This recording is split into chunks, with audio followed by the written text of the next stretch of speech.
நம்ம தமிழ்நாட்டுல இருந்து நம்ம பார்த்தோம் அப்படின்னா, பிஜேபி அதிகமாக வளர்ந்திருக்கிற அல்லது அவங்க ஒரு வோட் பேங்க் வச்சிருக்கக்கூடிய ஒரு மண்டலமாக கொங்கு மண்டலம் இருக்கு. அப்போ கொங்கு மண்டலத்துல இருந்து தான் அதிகமான பின்னலாடை தொழிலாளர்கள், டெக்ஸ்டைல் இண்டஸ்ட்ரி வந்து ரன் ஆகுதுன்ற பட்சத்துல, அவங்க இதெல்லாம் கேர் பண்றாங்களா? இல்ல அவங்க வோட் பேங்க் பாலிடிக்ஸ்க்காவது இது வந்து நம்ம சரி செஞ்சு குடுக்கணும் இல்லையா? அத எப்படி நம்ம பார்க்கிறாங்க அத? பிஜேபி என்னை பொறுத்த வரைக்கும், இந்த மக்களுக்கு நல்லது செஞ்சுதான் ஆட்சிக்கு வரணும்ங்கிறது அவங்களுக்கு அவசியம் இல்ல. அவங்களுக்கு மதவெறிய தூண்டி விடுறது 1. அப்புறம் 2வது இப்ப புதுசா வேற ஓட்டு திருட்டு பண்ணிட்டு இருக்காங்க. இந்த 2மே ஜெயிக்கிறதுக்கு போதும்னு அவங்க நம்புறாங்க. அதனால இவங்களுக்கெல்லாம் நல்லது செஞ்சு இவங்ககிட்ட நல்ல பேர் வாங்கி தான் நம்ம மேல வரணும்ங்கிறது அவசியம் இல்லைங்கிறது பிஜேபியோட ஸ்டாண்டா நான் பார்க்கிறேன். 2வது இப்ப இங்க இருக்கிற தொழிலதிபர்கள்லயே நெறைய பேர் அந்த ஃபியூடல் சொசைட்டில இருந்து வந்ததுனாலயே என்னமோ தெரியல, பிஜேபி ஆதரவான நிலைப்பாடே எடுப்பாங்க.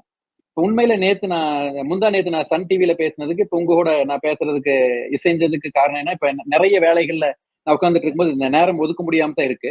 பட் ஏன் இத ம். பண்றேன்னா, இங்க இருக்கிற கொங்கு மண்டலத்துல இருக்கிற அந்த தொழிலதிபர்களும் சரி, இங்க இருக்கிற சில அசோசியேஷன்களும் சரி, இதுக்கு பின்னாடி உண்மையான காரணம் என்ன அப்படிங்கிறத மக்களுக்கு சொல்ல மாட்டேங்கிறாங்க. அந்த கோரிக்கையை கூட வைக்கிற தைரியம் அவங்களுக்கு வரமாட்டேங்குது. அதனால இதை நம்ம ஒரு முன்னாடியே இருந்து இதுக்கு அ ஒரு வழிகோலணும் அப்படிங்கிறதுக்காக தான் நான் இப்ப உங்க கூட பேசிட்டு இருக்கேன்.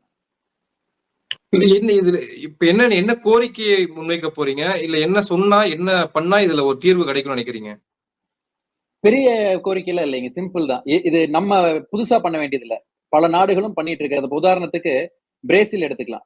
சைனா எடுத்துக்கலாம். இவங்க எல்லாருமே என்ன பண்றாங்க, அமெரிக்கா அந்த டாரிஃப் அறிவிச்ச உடனேயே, அமெரிக்காவோட பேச்சுவார்த்தை பண்ணி அந்த சுமூகமான தீர்வு எட்ட வரைக்கும், உங்களுக்கு அதை ஈடுகட்டக்கூடிய கவர்மெண்ட்ல இருந்து உங்களுக்கு எய்ட்ஸ் கிடைக்கும் அப்படிங்கிறத கவர்மெண்ட் உறுதியளிக்குது முதலே.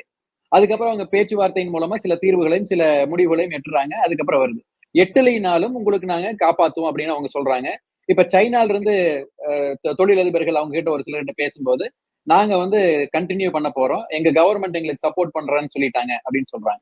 இந்த மாதிரியான ஒரு சப்போர்ட்ட நம்ம கவர்மெண்ட் குடுக்கணும். நாங்க பேச்சுவார்த்தை நடத்திட்டு இருக்கிறோம். அந்த பேச்சுவார்த்தை நடத்த வரைக்கும் நாங்க உங்களுக்கு ஆதரவா இருப்போம். உங்களுக்கு என்ன நஷ்டம் வந்தாலும் அத நாங்க ஏத்துக்கிறோம். அதை கவர்மெண்ட் எய்ட் மூலமா உங்களுக்கு குடுத்துடுறோம் அப்படின்னு அவங்க சொல்லணும். பேச்சுவார்த்தைய எந்த சுயநலமும் இல்லாம நேர்மையா நடத்தி ஒரு முடிவு காண்றதுக்கு முயற்சி செய்யணும். முயற்சி செஞ்சு ஒரு முடிவுக்கு வரணும். அப்படி வந்ததுனா தான் இதுக்கு தீர்வு.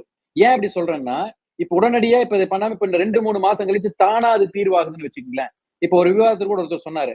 அங்க அமெரிக்க மக்கள் இதை விரும்ப மாட்டேங்கிறாங்க. மக்களுக்கு அதிருப்தி வந்துருச்சு. அந்த அதிருப்தி ட்ரம்போட மனதை மாற்றும் அப்படின்னு சொல்லிட்டு இருக்காங்க. இதே அதாவது எனக்கு ரொம்ப கேவலமா இருந்தது அத கேட்கும்போது.